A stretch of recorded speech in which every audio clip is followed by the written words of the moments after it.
Kalau kita ngomongin aparatur sipil negara atau ASN, pasti sering banget dengar satu kata ini, berakhlak. Nah, terutama buat teman-teman PPKP atau pegawai pemerintah dengan perjanjian kerja, kata ini tuh kayak kompasnya gitu. Tapi, apa sih sebenarnya makna di baliknya? Kenapa ini jadi penting banget? Yuk kita bedah bareng-bareng. Coba deh bayangin, ratusan ribu, bahkan jutaan ASN tersebar di seluruh Indonesia. Dari Sabang sampai Merauke. Latar belakangnya beda-beda banget. Ada yang dari swasta, ada yang dari honorer, macam-macam. Pertanyaannya, apa sih yang bisa menyatukan mereka semua? Apa fondasi yang bikin mereka semua bergerak satu irama dengan satu tujuan, melayani masyarakat? Nah, ini dia pertanyaan kuncinya. Oke, untuk ngejawab pertanyaan tadi, kita nggak bisa langsung lompat ke kesimpulan. Kita harus lihat dulu konteksnya. Khususnya, kita akan fokus ke PPPK. Apa sih peran mereka, dan tantangan apa yang spesifik banget buat mereka? Jadi, siapa sih PPPK itu? Gampangnya gini, mereka itu bagian yang nggak terpisahkan dari ASN. Sama-sama abdi negara. Bedanya, status mereka itu berdasarkan perjanjian kerja atau kontrak. Tapi jangan salah ya, meskipun kontrak, tanggung jawab mereka buat melayani publik itu sama besarnya loh. Bisa dibilang, merekalah wajah pemerintah di garda terdepan. Nah, disinilah tantangannya. Jadi kelihatan unik. Pertama, latar belakang mereka tuh macem-macem banget. Kedua, banyak dari mereka yang langsung ditempatin di posisi frontliner, yang langsung berhadapan sama masyarakat, sama kita semua. Dan yang ketiga, ada tuntutan kinerja berbasis kontrak. Artinya, performa mereka harus jelas, harus terukur. Dari tiga hal ini aja udah kelihatan kan, kenapa standar yang sama itu bukan lagi pilihan, tapi jadi sebuah keharusan. Oke, jadi kita udah tahu tantangannya. Terus, kenapa berakhlak yang jadi solusinya? Kenapa ini yang dianggap penting? Yuk kita gali lebih dalam 5 alasan utama kenapa standar nasional ini jadi urgent banget, terutama buat menjawab tantangan-tantangan tadi. Alasan pertama, yang paling mendasar adalah untuk menciptakan semacam bahasa yang sama. Bayangin aja, berakhlak ini kayak kamus profesionalisme. Nggak peduli Anda datang dari swasta, dari honorer, atau dari manapun. Begitu masuk jadi ASN, kamusnya sama. Nilai inilah yang memastikan semuanya ngomong dalam satu budaya kerja yang sama, profesional dan beretika. Yang kedua, ini soal jaminan kualitas. Coba deh, waktu kita ngurus KTP di satu kota, terus pindah dan ngurus di kota lain, kita pasti pengen kan dapat pelayanan yang standarnya sama bagusnya? Nah, nilai-nilai berakhlak inilah yang jadi jaminannya. Supaya mau dimanapun, kualitas pelayanannya konsisten. Ujung-ujungnya apa? Kepercayaan masyarakat jadi terbangun. Ketiga, ini nyambung langsung ke sistem kontrak tadi. Kalau basisnya kontrak, kinerjanya itu harus jelas, harus bisa diukur, harus transparan. Nah, nilai berakhlak, khususnya poin akuntabel, itu jadi pondasinya. Biar target kerja itu nggak cuma tercapai, tapi tercapainya dengan cara yang benar, yang penuh integritas. Keempat, soal loyalitas. Ini penting banget buat diluruskan. Loyalitas seorang PPPK itu bukan cuma ke atasan atau sebatas isi kontrak kerja, jauh lebih besar dari itu. Berakhlak ini menegaskan lagi kalau loyalitas yang paling utama, yang paling tinggi itu ya kepada negara, kepada Pancasila, Undang-Undang Dasar 1945, dan NKRI. Dan yang kelima, ini gambaran besarnya. Berakhlak ini ibarat bahan bakarnya reformasi birokrasi. Nilai-nilai kayak adaptif dan kolaboratif itu bukan cuma pajangan kata-kata indah. Ini adalah kunci buat ngebentuk ASN yang gesit, yang lincah, yang siap menghadapi perubahan zaman yang super cepat. Oke, kita udah paham ya kenapa berakhlak ini urgent. Sekarang waktunya kita bedah isinya.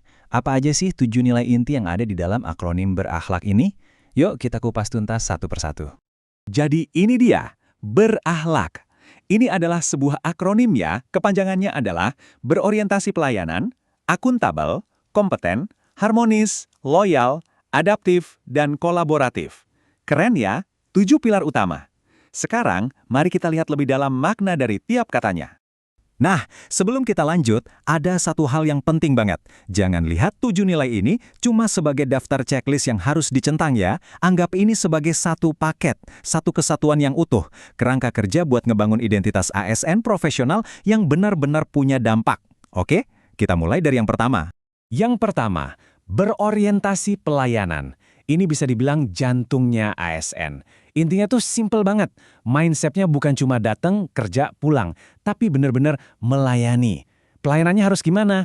Ya cepat, tepat, ramah, dan yang paling penting, adil buat semua orang. Gak boleh ada diskriminasi.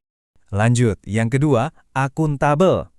Ini artinya apapun yang dikerjakan, setiap tindakan, setiap keputusan, itu harus bisa dipertanggungjawabkan.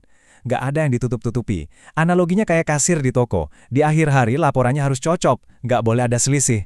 Nah, tugas ASN juga gitu, harus transparan, jujur, dan berintegritas. Ketiga, kompeten. Ini relevan banget di zaman sekarang. Dunia ini kan lari terus, berubah terus. Kalau kita berhenti belajar, ya kita bakal ketinggalan. Jadi kompeten itu artinya punya semangat buat terus belajar, terus ningkatin skill. Baik itu kemampuan teknis, administratif, sampai soft skills. Tujuannya satu, biar bisa selalu kasih yang terbaik. Berikutnya yang keempat, harmonis. Ini bukan sekedar soal senyum dan sapa ya. Harmonis ini lebih dalam. Ini soal membangun lingkungan kerja yang sehat. Lingkungan di mana kita saling menghormati, menghargai perbedaan, dan bikin suasana kerja jadi kondusif. Kenapa? Karena simple, tim yang solid pasti akan menghasilkan karya yang solid juga. Kelima, loyal. Nah, seperti yang tadi udah kita singgung sedikit, loyalitas ASN itu ada lapisannya. Fondasi paling dasarnya ya kesetiaan pada negara, pada Pancasila, UUD 1945, dan NKRI. Baru di atasnya, ada komitmen buat mendukung kebijakan pimpinan yang sah, dan pastinya kewajiban buat menjaga nama baik institusi tempat kita bekerja. Yang keenam, adaptif. Wah, ini dia nih, nilai yang krusial banget di era sekarang. Di zaman serba digital dan penuh perubahan ini, kalimat kayak, wah dari dulu juga begini, itu bahaya banget.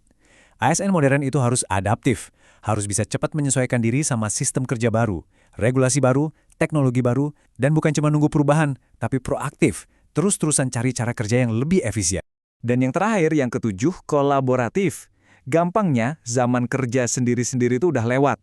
Ego sektoral, ini kan urusan divisi saya, bukan urusan kamu, itu harus dibuang jauh-jauh. Tantangan publik yang kompleks sekarang ini nggak bisa diselesaikan sendirian. Perlu kerja bareng, lintas unit, lintas jabatan, bahkan lintas instansi. Harus kolaborasi. Oke, 7 nilai tadi udah kita bedah semua. Keren-keren kan? Tapi ini semua bakal jadi percuma kalau cuma jadi slogan bagus yang ditempel di dinding kantor. Nah, sekarang kita masuk ke bagian yang paling krusial. Gimana caranya mengubah semua ini dari sekedar teori jadi aksi nyata di lapangan? Ada 4 kunci suksesnya. Pertama, nilai-nilai ini harus masuk ke dalam kontrak kinerja, biar jelas dan terukur. Kedua, ini harus jadi bagian dari evaluasi kinerja. Simpelnya, apa yang dievaluasi itu yang akan dikerjakan. Ketiga, dan ini mungkin yang paling penting, pimpinan harus jadi teladan, lead by example. Dan terakhir, yang keempat, ini harus jadi kebiasaan sehari-hari, mendarah daging dalam praktik kerja, bukan cuma dihafal buat formalitas. Jadi kalau kita simpulkan, berakhlak ini bukan sekedar kumpulan aturan atau slogan ya. Buat seorang PPK ini adalah 3 hal penting. Pertama, dia jadi kompas yang nuntun perilaku. Kedua, dia jadi standar buat ngukur kinerja. Dan ketiga, dia adalah identitas atau DNA yang membentuk siapa itu ASN profesional. Nah, sebagai penutup, saya mau ajak Anda buat refleksi sejenak. Dari 7 nilai yang tadi kita bahas, coba deh pikirin, nilai mana sih yang paling kena atau paling relevan dengan pekerjaan Anda sekarang? Nilai mana yang kira-kira paling menantang, tapi juga paling perlu Anda terapkan besok pagi di kantor? Coba direnungkan ya. Jawabannya ada di diri Anda masing-masing.